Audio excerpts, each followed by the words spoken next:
존경하는 김명영 목사님과 한국중앙교회 임석순 목사님 모시고 회개와 참회의 영성을 염원하는 그런 특별 대담을 갖고 있습니다.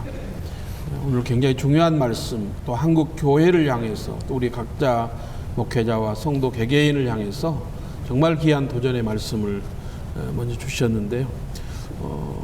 우리 회개와 참회라고 하는 의미를 좀 다시 한번 정리를 해 주셨으면 좋겠습니다. 예, 회개는 처음부터 마지막까지 하긴 해야 되는데 네. 그 회개를 계속하는 것을 참회라고 네. 그렇게 이해를 해요. 그래서 물론 회개도 계속 해야 되지만 그걸 가리켜서 참회라. 그래서 회개와 참회를 계속 해야 된다. 이렇게 하면 뭐 될 것 같아요. 우리 목사님 팀 켈러 목사가 쓴 책에 보면 회개는 하나님께 집중하는 것이고 하나님께 향하는 것이고 후회는 자기 자신에게 향하는 것이다, 이런 표현이 나오거든요. 그러니까 오늘날 한국교회 성도들 안에서 회개와 후회 이걸 좀 혼동하고 있지 않을까. 그래서 계속적으로 여러 문제들이 본인의 삶 속에서 해결되지 않고 있지 않나, 이런 생각이 드는데요. 근데 이제 그 회개와 후회는 굉장히 그 차이가 있다고 보는데 세상 사람들은 후회할 수 있는 것이지만 우리 믿음의 백성들은 회개라고 하는 거, 지금 김명영 목사님 말씀하신 대로 이제 회개도 뭐 엄밀하게 말하면 뭐 회개는 단회적인 것이다, 이렇게 얘기도 하고, 그래서 그것을 이제 회개 이후에 참회를 우리가 계속 한다. 근데 사실 나는 김 목사님 말씀이 옳다고 보거든요.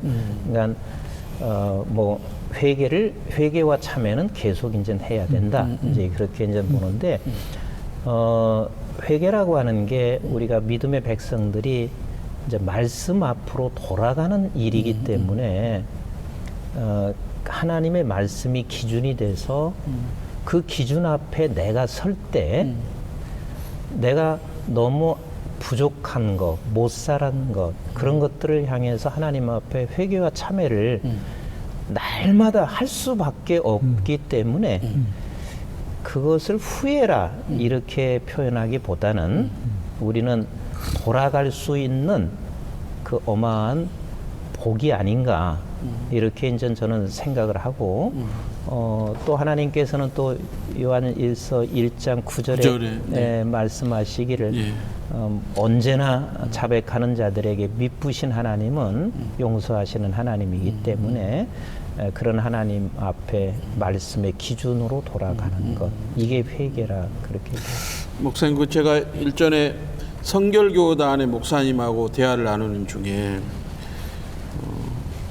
회개한 이후에, 예수 믿고 난 이후에 우리가 짓는 자범죄 또는 구범죄라고 그러죠. 그것은 죄가 아니다, 이렇게 이야기를 해요. 그래서 깜짝 놀란 적이 있는데 목사님 어떻게? 그건 좀 정신 나간 소리예요. 네. 다윗도 사도 바울도 마지막이 네. 갈수록 예. 회개가 더 처절해져요. 네. 그러니까 하나님, 아까 말씀 앞이라고 그랬지만 네. 말씀은 하나의 그 매개체고 성부, 성자, 성령 하나님 앞에 서는 거예요.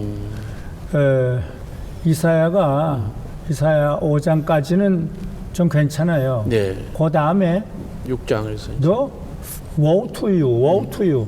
넌 망할 자다 그러다 그다음 woe to me. 내가 망할 자다. 그래서 이거는 점점 하나님 앞에 갈수록 더 처절해지고 더 충만해진다. 그래서 아까 내 얘기대로 오거스틴인 성자 같은 분인데 마지막 열흘 동안은 아무것도 안 하고 뭐 아무것도 안 하고요. 그래서 회개만 했대요. 그리고 세상을 떠났대요. 그러니까 뭐 한번 회개한 사람은 뭐 이제 뭐라고 그랬어. 그저 뭐 별거 아니다. 그런데 이거는 좀 정신 나간 소리다. 네. 그렇게 생각해요. 아까 임 목사님 중요한 말씀 해주셨는데 한국교회 강단에서 회개의 메시지가 선포될 때 한국교회가 회복되고 다시 살아날 것이다 강조하셨는데 오늘날 교회들 안에서 예수 그리스도의 피 묻은 십자가의 복음도 이석화됐고 또 회개 메시지는 더더욱 찾아볼 수 없는 그런 강단으로 변질됐단 말입니다. 어떻게 하면 다시 회복할 수 있을까요? 근데 이제 그 회개 메시지가 강단에서 사라지게 된 이유는 저는 두 가지라고 보고 있어요. 하나는 회개 메시지 없이는 복음이 전파될 수가 없어요.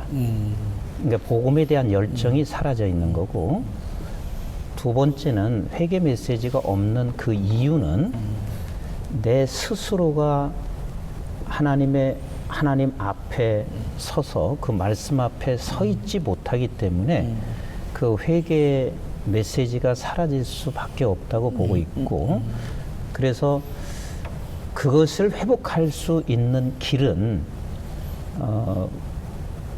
어떤 제도적인 것보다는 자기 자신이 이 회개가 얼마나 소중한지를 그걸 알고, 이게 회개가 복음 전파고 회개가 결국 말씀 앞에 서서 자기가 성숙해 가는 것이라는 것을 깨달을 때야 비로소 회개의 메시지가 전파되고, 그걸 깨달을 때 회개의 영성이 일어난다고 나는 보기 때문에 이것은 오늘 이렇게 지금 이 방송을 통해서 이렇게 하는 것이 어찌 보면은 회개의 메시지를 전파하는 그런 계기를 주고 있는 것이 또 아닌가, 이런 생각을 하게 돼요. 결국은 이제 목회자들의 자성과 갱신이 참 중요하다는 말씀으로 들립니다. 네, 그렇죠. 네. 목사님, 우리 김명영 목사님은 정말 순교적 신앙으로 평생을 살아오신 분인데요. 이제 교인들 또 목회도 오래 하셨고 학생들도 또 후학들도 많이 가르치셨고 그러셨는데, 교인들 목회를 하고 상담을 하다 보면 의외로 신실한 크리스찬이라고 하는 그분들의 삶 속에서, 내면 속에서도 전에 본인이 지었던 죄에 대한 죄책감과 수치, 또 그로 인해서 생겨나는 우울증과 분노, 정죄감, 이런 부분들을 회복하지, 치유받지 못하고 자유롭지 못하고 살아가는 분들이 꽤 있거든요. 신앙생활하는 분들. 이런 분들을 관가해서는 안 되겠다라는 생각이 드는데요. 어떻게 하면 그런 분들을 도울 수 있을까요? 지금 목회자의 문제도 심각하고, 그러니까 자연히 신자들도 그런 복음의 핵심인 회개와 멀어진다. 나는 그 해결 방안이 물론 성경이지만 하나님, 다윗의 회개를 그렇게 기뻐 받으시고, 또 사도 바울의 회개를 그렇게 기뻐 받으시고, 그다음 길선주, 이기풍, 우리 한국교회 아버지들인데 처음부터 마지막까지 근데 그분들을 좀 바라보고 이성봉, 김치선 이분들은 뭐 좀 만날 회개예요. 그러니까 다윗 좀 바라보고 사도 바울 바라보고 우리 길선주 이기품 목사님 바라보고 이성봉, 김선 목사님만 바라봐도 자기만 바라봐요. 지금 목회자들은 선배도 싫고 선임 목사도 별로고 자기거든요. 그러니까 다윗이 이랬구나. 대전하는 내 죄가 라오니 내 죄가 항상 내 앞에 있나이다. 내가 죽고만 범죄하지 목전에 악을 행하였으니 그죠? 내가 죄악 중에 출생하여서 모친이 죄를 한 이타인데 좀 죄밖에 없어요. 근데 왜 이랬을까? 그러니까 좀 선배들을, 회개했던 선배들을, 한국교회 선배들을 좀 바라보아서 그 목회자들이 그걸 정말 고백을 하면 신자들도 감동을 받고 다 은혜를 받는데, 너무 자기 세상 유행 그저 유명해지면 좋고 그래서 우리 목회자들과 교인들의 문제는 우리 선배님들 성경의 교회 역사에 나타난 좀 이렇게 바라보면 내가 충격을 받거든요. 그러면 좋겠다.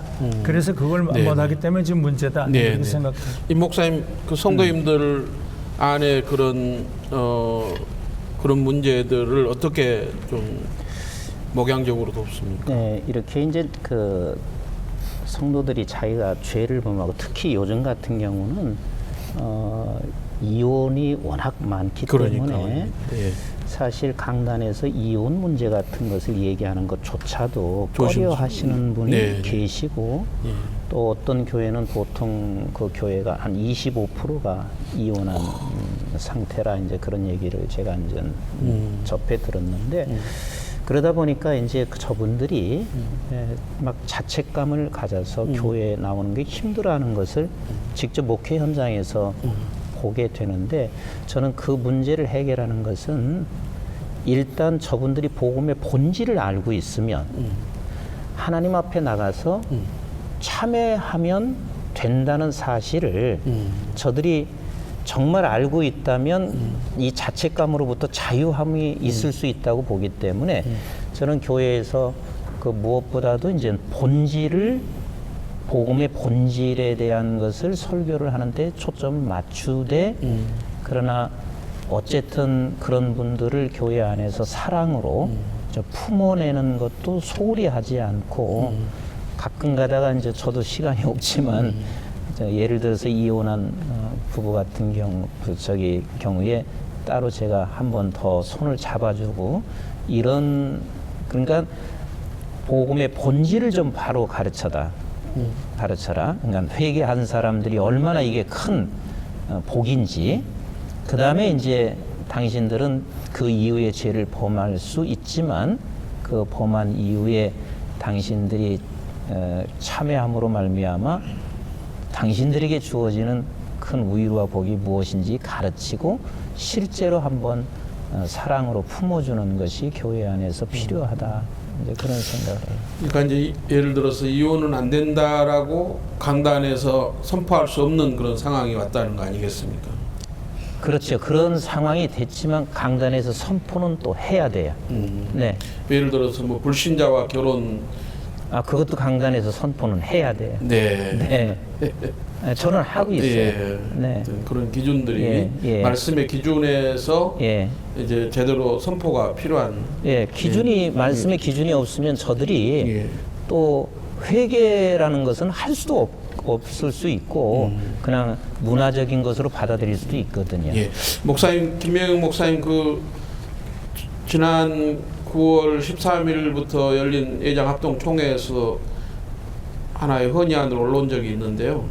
올라왔다가 이제 철회를 스스로 한 적이 있는데 그 굉장히 유명한 교회인데요. 아주 건강한 교회로 알려져 있는 교회는 교회 구성원들 그러니까 구역처럼 된 그룹에서 6개월마다 그룹을 이렇게 그룹원들을 바꿔가면서 그 안에서 자신이 지었던 죄들을 서로 자백하고 고백하고 이런 것이 상당히 일상화되어 있단 말이에요.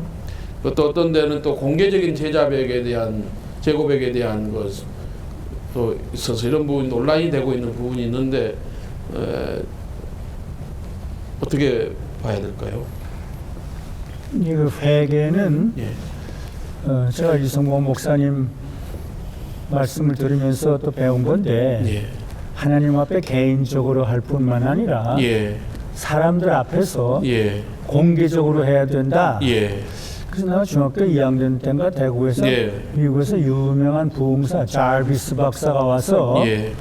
부흥을 해요. 예. 근데 오늘 시간에 회개가 중요한데 여러분들 지금 나와서 회개해야 됩니다. 회개할 사람 나왔어요. 근데 아무도 안 나가요. 내가 제일 먼저 나갔어요. 중학교 2학년 때. 그래서 내가 뭐 회개를 했더니 아주 칭찬을 해주고 격려를 해줘요. 그래서 나는 강변교회 할 때 그 좀 야단만 친 건 아니고 내 나름대로 정말 모두를 좀 품고 사랑하면서도 예. 잘못은 이건 지적을 해요. 주일 저녁 예배 안 나오든지 뭐 하든지 이렇게 그럼 막 징계도 하고 그래서 어떤 때는 장로들이 또 뭘 잘못하면 장로들 다 나와서 무릎 꿇어라. 전부 다 나와서 무릎 꿇었어요 여기서. 그러니까 그 어떤 사람은 충격을 받았다고 그래요. 또 여자 집사들 10명이 잘못했으니 2달 동안 집사들 그만두고 다 그만둬라. 근데 처음엔 딴 교회 간다고 그러더니 한 2달 동안 아무것도 하지 말라. 교사도 하지 말고 다 나한테 와서 무릎 꿇고 사죄하고 선물까지 나한테 사다 주고. 그래서 잘못은 좀 지적을 해야 된다. 네. 그냥 이 욕을 하면서 분노가 아니라 이거 이러면 안 되는데 왜 이렇게 했나 이럴 때 그걸 받아들이는 걸 내가 봤어요. 경책과 정죄를 구분해서 네. 지적을 해야 돼요. 잘못을 지적을 해야 돼요. 네. 아까 이 목사님 말씀 중에 이제 매일 성령의 9가지 열매를 사모하고 그 말씀을 하셨는데요. 사실은 한국 교회가 외적인 어떤 거대 담론보다도 그 성도 개개인의 내면의 어떤 그런 성숙과 건강성을 회복하는 가장 중요한 부분이 성령의 충만함과 성령의 능력을 따라서 성령의 9가지 열매를 맺는 어떻게 보면 성품의 중요성이라고 할 수 있을 텐데요. 관계의 중요성도 포함되어 있고 교회에서 이런 부분들을 많이 강조를 하시죠. 지금 설교하시면서. 예, 저는 좀 강조를 좀 많이 하는 편이죠. 예. 그리고 사실 아까 우리 김명영 목사님 그 신앙의 5가지를 얘기하시면서 마지막 이제 우리는 천국을 바라보지 못하고 있다 그 말씀을 하셨는데 사실은 성령 충만이라는 게 저는 요엘서 2장 28절에 보면 하나님의 영이 임하시면 자녀들이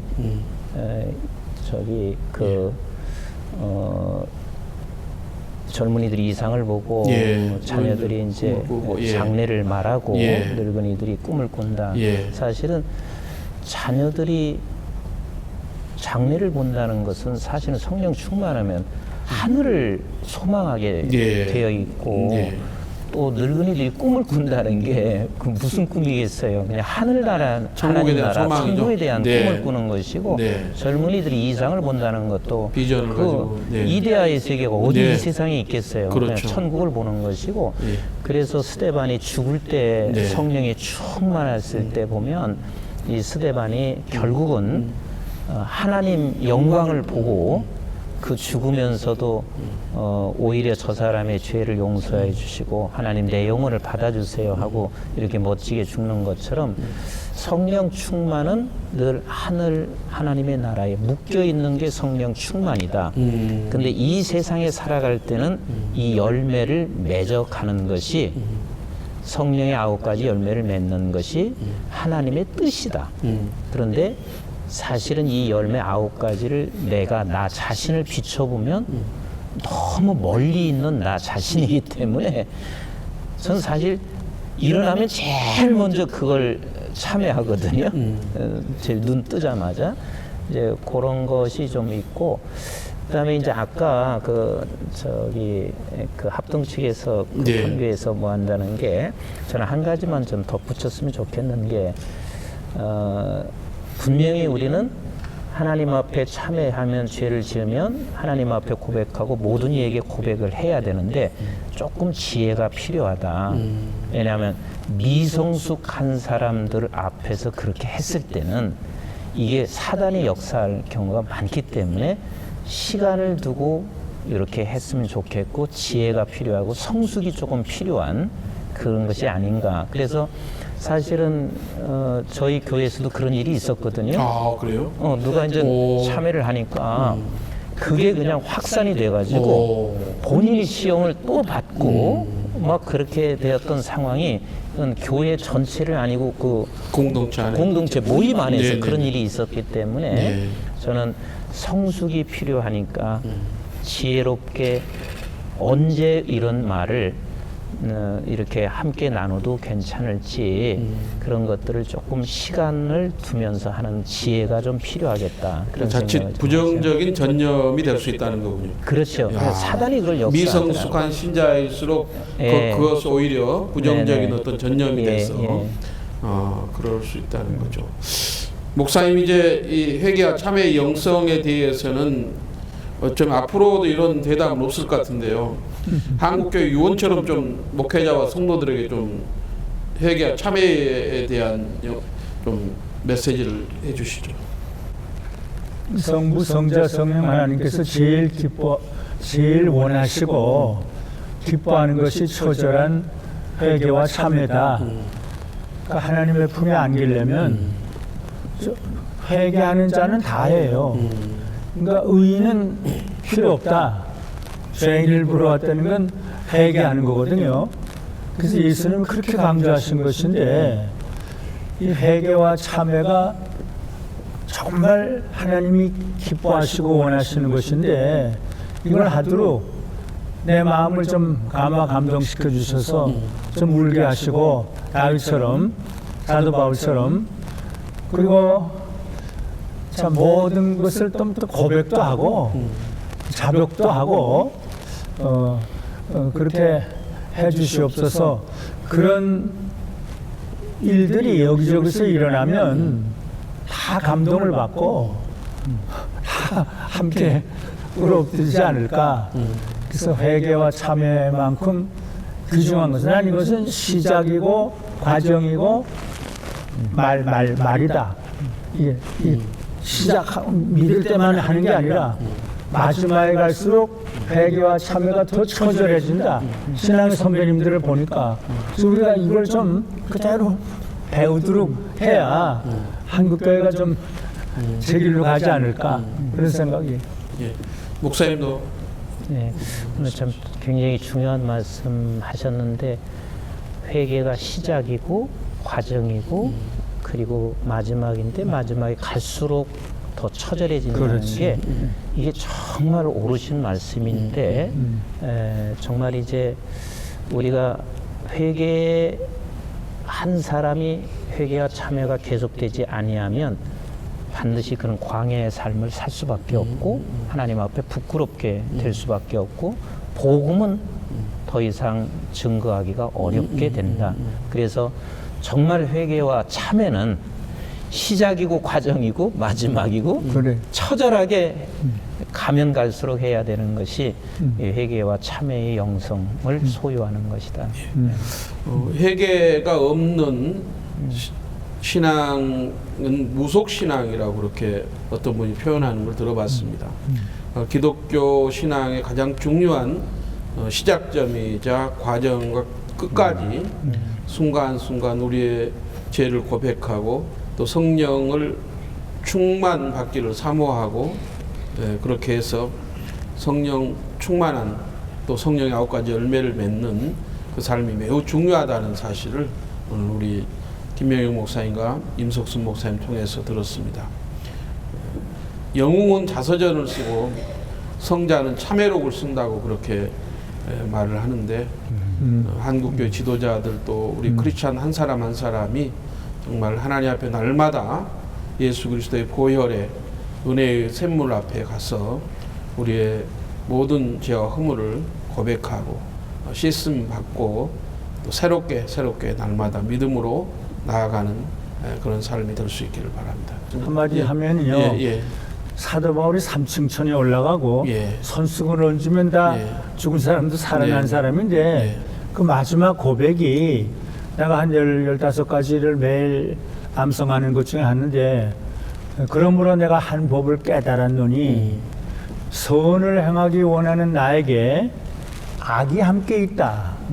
내 속사람으로는 하나님의 법을 즐거워하되 내 지체 속에 한 다른 법이 죄의 법 안으로 나를 사로잡아 오는 것을 보는도다. 오라 나는 곤고한 사람인데 이거 곤고하다는 것은 영어로 what a wretched man이건 저주받을 새끼예요.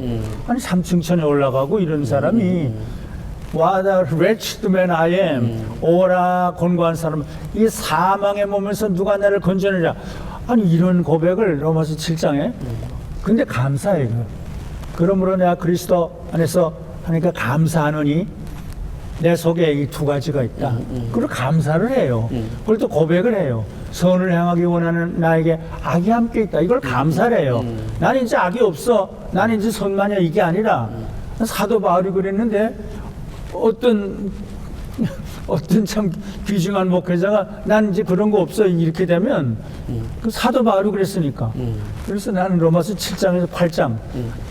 그래서 우리가 좀 이런 선배들의 고백을 내 고백으로 좀 네. 삼을 수 없을까? 네. 내가 매일 암송하는 한 15가지 로마서 마지막에. 7장에서도 예 그렇죠. 8장 1절에서는 이제 그러므로 내가 승리를 그리스도 안에서 선포하고 한 법을 깨달으니 네. 뭐야.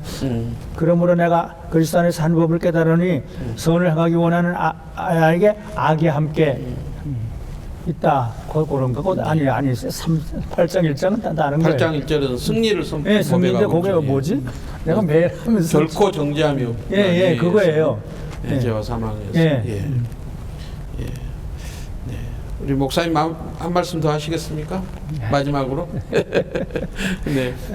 아니 그 저기 목사님이 말씀하신 그 마무리가 참 제 마음에 깊이 와닿는데 영웅은 자서전을 쓰고 그리고 성자는 참회로 쓴다는 말이 참 깊이 와닿는데 그래. 우리 계속해서 참회록을 써나가는 우리 한국교회 저와 모든 목회자들 됐으면 하는 바람입니다. 그래. 대담 여기서 마치겠습니다. 예. 수고 많이 했습니다.